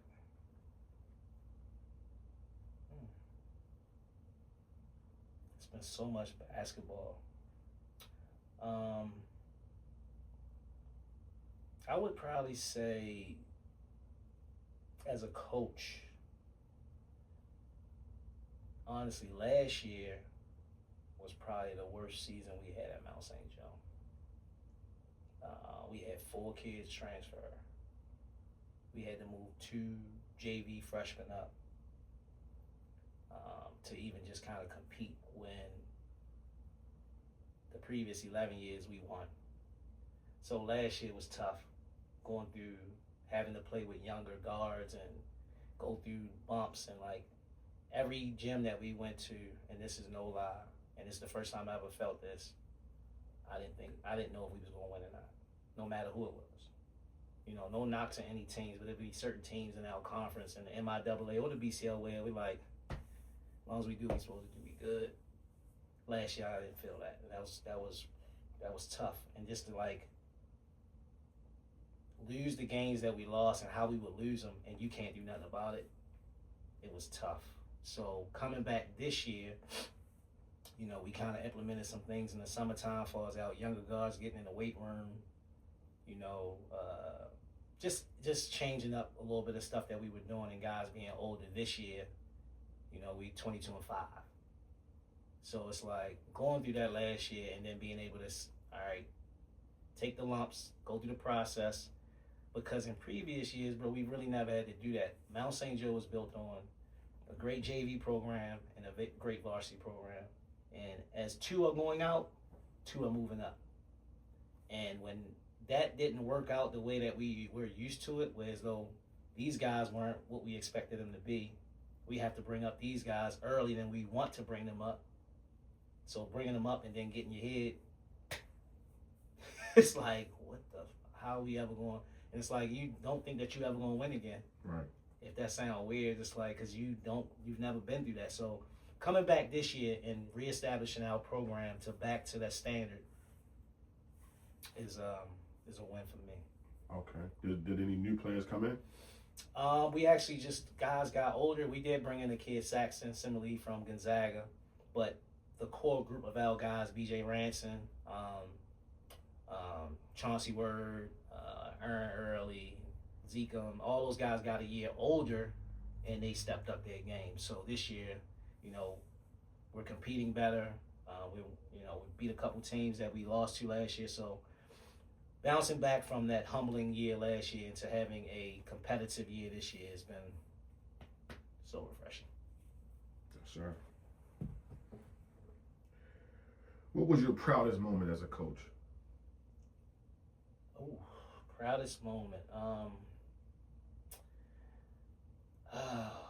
Outside of like the championships, winning championships, and like being at Montrose winning the national championship, I would say coaching, being able to coach a guy.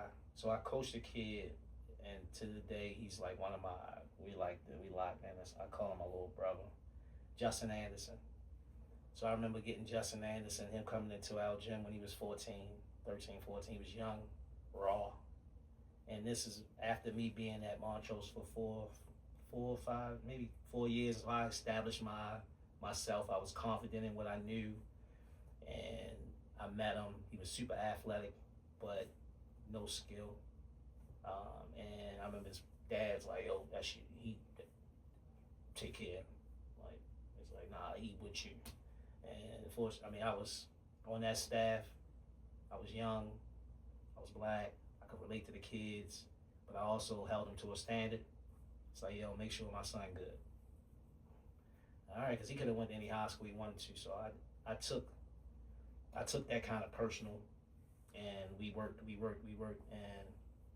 he believed in the stuff that I would tell him. He would buy into it, and his career, you know, every year he would get better, and then he ended up going to UVA and being a first-round draft pick.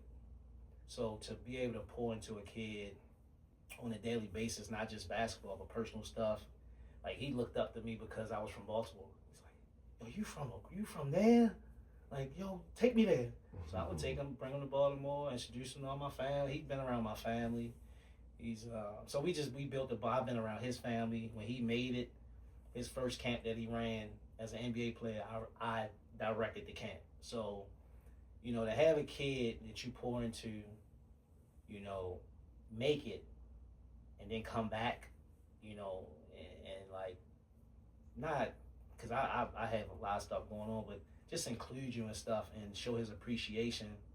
That meant a lot to me. That was like, that's my guy. Like that's when I was like, yo, I really know what I'm doing. Mm-hmm. And like, our relationship is still strong to this day. It's funny, he's getting married this summer, so I'll be at his wedding. Shout out to him and his fiance Emily. Shout out to Justin. Yes, sir. This is the part that we gotta go. Keep it 1 million. We have the segment called "I Would Do Anything to Beat These SOBs." So you know what it is. It's this team that get on your nerves. The parents, the cheerleaders be cheering too loud. Whatever it may be, it's something about these SOBs, man. I got to get them when I see them. Maybe the last time they got us, or maybe they're just something that we just got to do, just for the hood. Let us know. As a coach or as a player? Either one. I gotta get these SOBs, man. So we're gonna look at the camera. We're gonna point at the camera, and we're gonna point at you SOBs to let you know what time it is. I don't want to call them SOBs, but they understand the rivalry. And if I had to say it to anybody as a coach, I'm saying it to St. Francis. Those SOBs, whenever we play them, they play their best. We try to play our best, but if I had to say that, it's about them, and it's a level of respect first, because of the competitiveness that we have against each other. Every year they gonna play their best games against us. We gonna try to play our best games against them. So, if I had to say that, I would do anything to beat St. Francis Academy. Yes, sir. Yes, sir. Especially down St. Francis. Yes, sir. Especially down there, because it's so hard to do it. It's a challenging environment, and again, like, I have nothing but respect for those dudes. So, but if it had to be anybody, it'd be St. Francis Academy. Yes, sir. Yes, sir. So, Coach, where would you want to see yourself in the next 5 years? So I'm kind of like, to be honest with you, man, I'm gonna continue to train. Coaching, I'm not sure how long I'll be coaching. It's changing. It's changing. If I do it, I would probably coach a young team, because the development is so important to me. But it's changing, man, and it's getting harder and harder to coach kids. There's so many different distractions. It's just harder for kids to take in what you're trying to give them, if that makes sense, because they have so many people telling them what they want to hear, or just telling them stuff. It's just too many voices. If I'm a kid, like, again, like, if you think back, you probably had, if you had multiple coaches, but you had one coach per year. Like, these kids will play on 3 different teams in 1 year, in 1 summer. So I'm telling you, like, I'm the honest when I'm saying, yo, that's not good enough.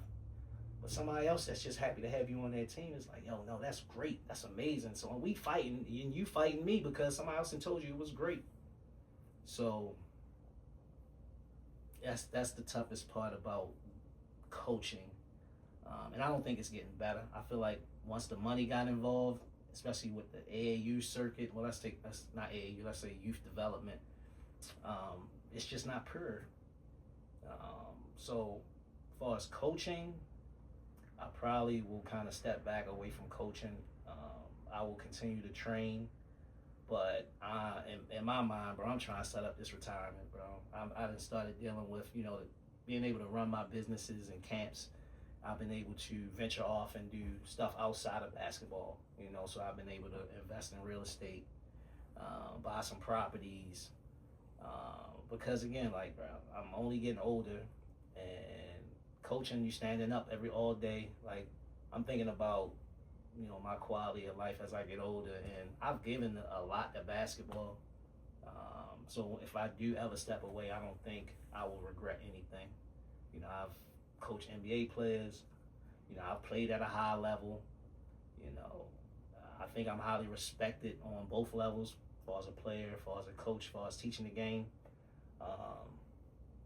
So what else is there to do, So I don't want to go out on something that go wrong, It's me stepping away and, saying to myself, like, I gave everything I gave to my community. I'm okay with doing this stuff over here and stepping away. Like, I've always been one of those people. I'm not really, as far as the limelight and all that, like, I've never been that type of person. So me, like, being able to step away from playing, like, I don't even play anymore. Like, people are like, you don't play no more? I'm like, nah. They're like, why? I was like, I had to make a decision. Do I play once a week and then wake up for 2-3 days after that sore and not be able to train? Or do I just kind of say, you know what, I played enough. I played a lot of basketball. Let me just focus on teaching the game now. And I made that decision on my own. I never told nobody. People like, yo, you playing this league? I'm like, nah. And slowly but surely, I just kind of stepped away from playing and focused on just the teaching and the coaching. And I think eventually, I'll kind of cut back on that and just kind of, focus on life stuff, and trying to just like live a comfortable life as I'm older, so. Thank you. I totally respect that.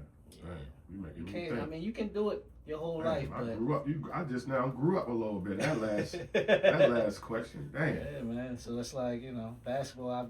It's given me everything it could probably give me at this point. I used it.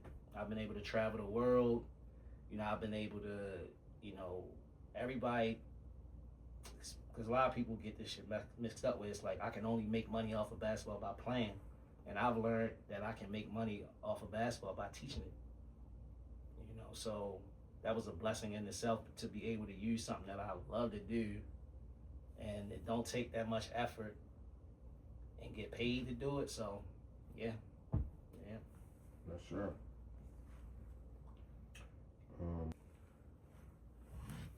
Coach, when it's all said and done, what would you want your legacy to be? Honestly, I think about that sometimes. Just like I talk about the guys that coached me and what they did for me. If guys do that, then that's a legacy for me. That's my legacy. If somebody training that I trained starts a business, which a few guys have, and they successful at it, that's my legacy. So those type of things I can look back at now while I'm alive and be like, that's my baby right there. You know what I'm saying? That's my legacy. So just the guys that you pour into, what they do in life, what they do for as business, if it kind of like mimics you or like similar to what you do, that's it right there. Yes, sir. That's it right there. Yes, sir. Coach. Yes, sir. On behalf of the Crew Channel. My God. Yeah, in the Coach's Corner. Appreciate you, brother. I'd like to present you with a golden whistle and your flowers. Thank you, brother. I appreciate you, doing man. what you're doing, man. Thank you, man.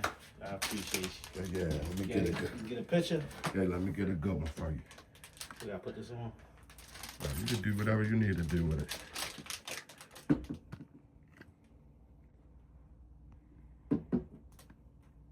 Alrighty. Good. Coach Jenifer. Yes, sir.